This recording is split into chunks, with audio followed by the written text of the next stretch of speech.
বাপ, নিজের জিন্দিগিতে একবার ভাইবা দেখেন, আমিও ভাবি আপনিও ভাবেন এমন আচরণ আমার মধ্যে আছে কিনা।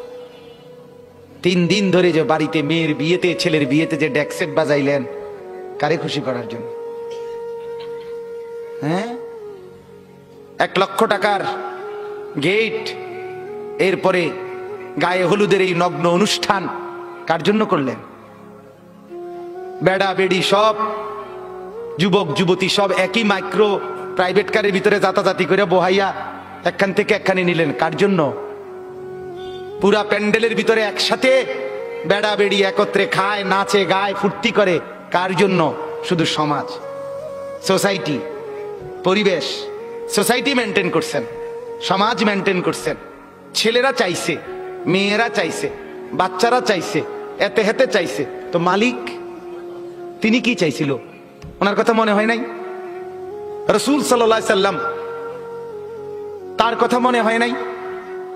বলেন, কিয়ামতের দিন নবী সাল্লাল্লাহু আলাইহি ওয়াসাল্লামের কাছে কোরআনে আছে, ফাকাইফা ইদা জিনা মিন কুল্লি উম্মাতিন বিশাহিদ ওয়া জিনা বিকা আলা হাউলা'i শাহীদা। নবীকে বলছে আল্লাহ, বন্ধু আপনার উম্মতের প্রত্যেকের আমলনামা আমি আপনার হাতে দেখাবো, আপনার হাতে, আপনার সামনে পেশ করব, আপনি দেখে কথা বলবেন আমার কাছে। সুপারিশ আপনি কইরেন, মানা নাই, কিন্তু আপনি দেখে করবেন। রাসূলুল্লাহ সাল্লাল্লাহু আলাইহি সাল্লাম যদি হাসরের ময়দানে এরকম আমলনামা খুলে উল্টায় আর পৃষ্ঠার পর পৃষ্ঠা দেখে ফজর নাই, জোহর নাই, আসর নাই, মাগরিব নাই, ইশা নাই, শনিবার রবিবার, মদ জুয়া, অবৈধ উপার্জন, গান বাদ্য, নাটক, সিনেমা, জিনা, ব্যভিচার, বেহায়া, বেপর্দা সব উল্টায়, আল্লাহর নবী সাল্লাল্লাহু আলাইহি সাল্লাম তখন বলবে, উম্মত কি এটা? উম্মত আমার 23 বছরের এত চোখের পানির কথা একবারও মনে হয় নাই? কি আনছো এটা আমারে? উম্মত তুমি জানো না আমি যে তায়েফের পাথরের আঘাতে পুরা পিঠ চালনির মতো জাজরা বানায় ফেলছে আমার? শোনো নাই তুমি? আমারে যে উহুদের ময়দানে দান দান শহীদ করে রক্তাক্ত করছে, তুমি শোনো নাই?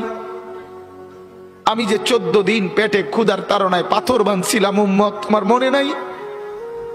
একবারও শোনো নাই আমার ক্ষুধার কষ্ট, আমার পিঠের ব্যথা, আমার দাঁতের ব্যথা, আমার কাঁধে 2টা কড়া ঢুকে গেছে? উম্মত আমার ঘরে 3 মাস আল্লাহর নবীর স্ত্রী আয়েশা বলছে, আল্লাহর কসম উম্মত, নবীর স্ত্রী বলছে 3 মাস 3টা সূর্যাঁদ উঠছে ডুবছে, রাআইনা হিলালান সুম্মা হিলালান সুম্মা হিলালান, 3 চাঁদ 3 মাসে নবীর 9 জন বিবির কারো ঘরে আম্মা জান আয়েশা বলে 1 ফোঁটা চুলায় আগুন জ্বলে নাই। মা আওকাদাত ফি আবিয়াতে রাসূলিল্লাহ নারুন, নবীর একজন বিবির ঘরেও আগুন জ্বলে নাই। আল্লাহর নবীর স্ত্রী আয়েশা একদিন বলছিল নবীকে পিঠে হাত বুলাইয়া, ইয়া রাসূলুল্লাহ, স্বামী আপনার পিঠ ছিদ্র ছিদ্র কেন? পুরা পিঠ চালনির মতো ছিদ্র ছিদ্র কেন? আপনার কি ছোটবেলায় বসন্ত রোগ হয়েছিল, গোটা হয়েছিল? আল্লাহর নবী চোখের পানি ফেলে বলছে, আয়েশা তুমি জানো না আমার এই পবিত্র দেহে তো কোনোদিন মশাও বসে না, মাছিও বসে না, পোকা বসবে কেমনে? আমার পবিত্র দেহে তো হাঁটলে মেশকের গ্রান বের হয়, আমার পেশাব পায়খানাও তো কোনোদিন জমিনের উপরে 1 সেকেন্ড থাকে না, মাটি ফাঁক করে ভেতরে নিয়ে যায়, সেই আমার গায়ে গোটা হবে কেন? আয়েশা এগুলো আমার তায়েফের পাথরের আঘাতের রক্তের দাগ।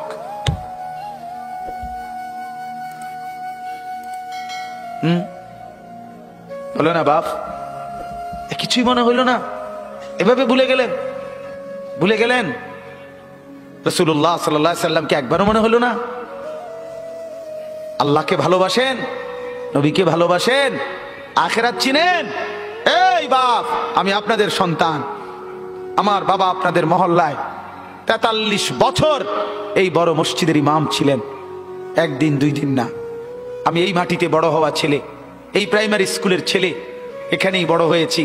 এরা সব আমার আপনজন। আমি আমার আপনজনদেরকে শক্ত করে বললাম, আমি যদি কারো ভাতিজা হই আপনি আমার চাচা, আমি চাই আমার চাচা যেন হয় জান্নাতি।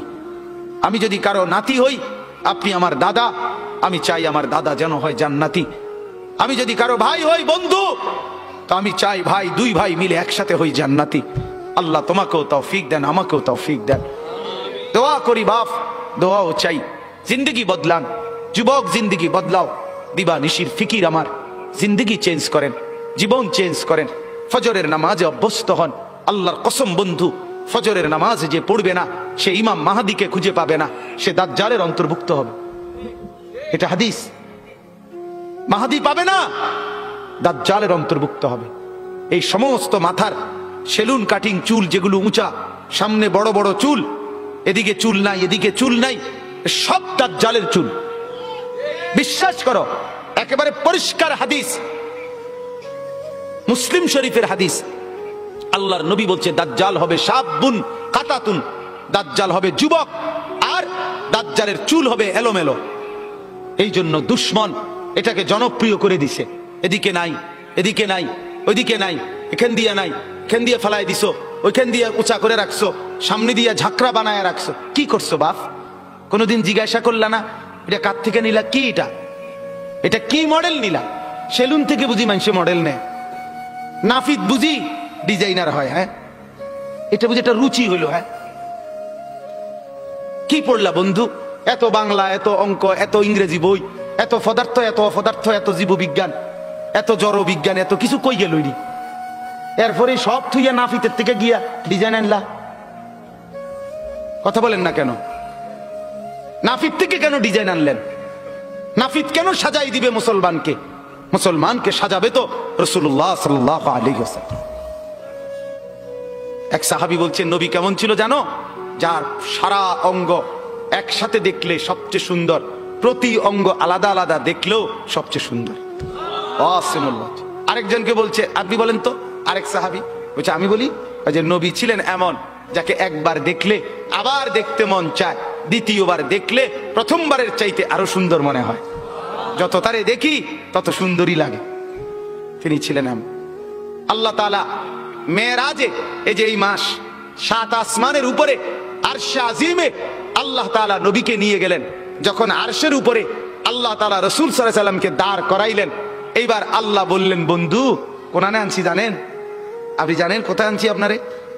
কাজে আপনি যখন ছোটবেলায় জন্ম নিছেন, ছোট্টবেলায় ফেরেশতাদেরকে বলছিলাম, ফেরেশতারা আমার বন্ধুকে কোলে নাও, নিয়া আমার সৃষ্টির পূর্ব থেকে পশ্চিম পুরা দিগন্ত ঘুরাও, আমার গোটা সৃষ্টিকে বলো যে তারা যেন দেখে বন্ধু আমি কেমন বানাইলাম। দেখো, দেখ আসমান দেখো, জমিন দেখো, বন্ধু আমি কেমন বানাইলাম। নাক দেখো, চোখ দেখো, ঠোঁট দেখো, মুখের চাহনি দেখো, চেহারার রং দেখো, চোখের পলক দেখো। এরপরে আল্লাহ 7 আসমানে আরশে আজিমে নিয়ে এইবার আল্লাহ বললেন বন্ধু সেদিন ছোট্টবেলায় কোলে আপনারে সবাই দেখছে, এবার সব কিছুর উপরে আইনা, উপরে শুধু আমি আল্লাহ, তার নিচেই আপনি, এবার আপনি দেখেন গোটা সৃষ্টি আমি কেমন বানাইলাম। ওই সময় ওরা দেখছে, এখন আপনি দেখেন, আপনি দেখেন। সুবহানাল্লাহ, এত বড় মর্যাদা সম্পন্ন রাসূল, তাকে ছেড়ে দিলেন, তাকে ত্যাগ করলেন। আল্লাহ আমাকেও বুঝ দান করেন, আমাদের প্রত্যেককে বুঝ দান করেন। শেষ কথা এটাই, আফালা তাদাক্কারুন। আল্লাহ বলে বান্দা আমি কিন্তু গুনাহ লম্বা হইলে, নাফরমানি লম্বা হইলে, আমার অবাধ্যতা লম্বা হইলে, মনের চাহিদা মতো খামখেয়ালি করিলে আমি কিন্তু গোমরা করে দেই, আমি মোহর মেরে দেই, চোখে পর্দা ফেলে দেই, আর হেদায়েত দিবার কেউ থাকে না। আফালা তাদাক্কারুন। আমার বান্দা উপদেশ কি নিবা না? উপদেশ গ্রহণ করবা না? তবুও তো বলেন আল্লাহকে, আল্লাহ আমরা উপদেশ নিলাম, আমরা আপনার নাফরমানি করব না, আপনার রাসূলের অবাধ্যতা করব না। যুবক ভাইয়া নামাজ পড়ে, নামাজ পড়ে, 5 ওয়াক্ত নামাজ পড়ে, অশ্লীলতা উলঙ্গপনা থেকে, বেহায়াপনা থেকে ছুটেন, নারীর ফাঁদে পড়বেন না, নারীর পিছনে পড়বেন না, অনর্থক কোনো মেয়ের প্রেমে পড়বেন না। আল্লাহ তাআলাই হালাল ভাবে একজন উত্তম স্ত্রী আল্লাহ মিলায় দেবে ইনশাআল্লাহ। এটা কোরআন, এটা আল্লাহর ওয়াদা। বান্দা আমি তোকে বানিয়েছি, তোর জন্য যদি আমি এত উপকরণ তৈরি করি তো একজন স্ত্রী তো তোর জন্য আমি বানাইছি। অতএব দয়া করে আমার বন্ধু, আমার জওয়ান অনেক ছেলে বসছেন, সবার কাছে অনুরোধ আমরা 5 ওয়াক্ত নামাজ পড়ার নিয়ত করি, বলেন ইনশাআল্লাহ। সর্বশেষ কথা হলো ওয়াকালু মা হিয়া ইল্লা হায়াতুনা দুনিয়া নামুতু ওয়া নাহইয়া ওয়া মা ইউহলিকুনা ইল্লা দাহর। আল্লাহ বলে যখন আমি কাউরে গোমরা করে দেই, মোহর মেরে দেই, চোখে পর্দা ফেলে দেই, আল্লাহ বলে হে, তখন কে রুমে জানুনি? আল্লাহ হে ও এই রুম। সে তখন বলে জীবন কেবলই এই দুনিয়াটা, কারণ তার তো আর কি নাই, হে সাইড মনো নাই, কথা বুঝেন নাই? সে তখন বলে জীবন কেবল এই দুনিয়ায়, নামুতু ওয়া নাহিয়া, কেউ মরবো কেউ বাঁচবো, ওমা ইউহলিকুনা ইলা দাহার, সময়ের আবর্তন, কালের আবর্তন, কেউ মরছে কেউ জীবিত হচ্ছে। এখানে আলাদা কোনো স্রষ্টা, আলাদা কোনো তৈরিকারী, এটা কিছু নাই। কালের আবর্তনে, সময়ের আবর্তনে কেউ মরবে কেউ বাঁচবে। সময়ের আবর্তনে প্রথমে বান্দর থাকবে, ধীরে ধীরে মানুষ হয়ে যাবে। বাহ বাহ বাহ বাহ। যখন আল্লাহ ভুলে যায়, আখিরাত ভুলে যায়, তখন আমি যে একটু আগে বলছি যে পরকাল ভুলে গেলে, আল্লাহ ভুলে গেলে নিজেকেই ভুলে যায়। তখন গিয়া বান্দরের জিগায়, বান্দরের কাছে গিয়া জিগায়, এই যে ভাই বান্দর, চাই দেখেন তো একটু আমারে চিনেননি?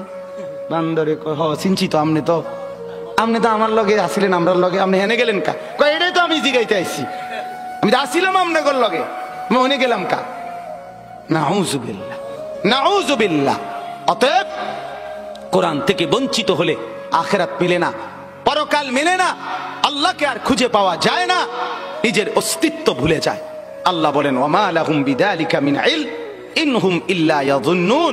আল্লাহ বলে মূলত এদের কোনো জ্ঞানই নাই। যারা দুনিয়াকে নিয়ে ব্যস্ত থাকে এরা মূর্খ, মূর্খ, নাদান, অজ্ঞ। ইনহুম ইল্লা ইয়াযুন্নুন, তারা নিজের খেয়াল খুশি মতো চলে, অনুসরণ করে, বলে। আল্লাহ বলেন মূলত জীবন বলা হয় দুনিয়া না আখিরাত। জীবন মূলত কি বলেন না? অতএব বাপ, আপনাদের কাছে অনুরোধ, রাত গভীরে এতটুকুই কথা। মূল বক্তব্য দুইটা। একটা ছিল, প্রথম বলছিলাম আল্লাহর কোরআন পড়বেন, বলেন ইনশাআল্লাহ। মনে আছে না কথাটা? কোরআন পড়েন, তরজমা পড়েন, অর্থ পড়েন, শুধু বাংলা অনুবাদটাই পড়েন, দেখবেন কলিজার মধ্যে নূর আসবে ইনশাআল্লাহ, আলো জ্বলবে, আলো, সব ভালো লাগবে, নতুন করে ভাবতে শিখবেন, আল্লাহ তাআলা তৌফিক দিবে। দুই, গুনার অনুসরণ করবেন না, নাফরমানি দীর্ঘদিন লম্বা করবেন না, নাফরমানি লম্বা করবেন না। মদ খাওয়া ছেড়ে দেন, জুয়া খেলা ছেড়ে দেন, গান বাদ্য ছেড়ে দেন, অশ্লীলতা ছেড়ে দেন, নাটক সিনেমা ছেড়ে দেন, নর্তকীর নাচ দেখা ছেড়ে দেন, উলঙ্গপনা ছেড়ে দেন, গান বাদ্য ড্যাকসেট বাজানো এগুলো বন্ধ করে দেন। যার ঘরে রঙিন টেলিভিশনে নর্তকী নাচে, সেই নর্তকীর নাচ বন্ধ করে দেন। প্রত্যেকের হারাম রোজগার, সুদ, ঘুষ, অবৈধ ইনকাম, এটা বন্ধ করে দেন। দুনিয়া অল্প অল্প অল্প। আল্লাহ তাআলা আমাদের প্রত্যেককে আখিরাতের প্রস্তুতি নেওয়ার তৌফিক দান করেন, বলেন আমিন। আমি আমার আব্বার জন্য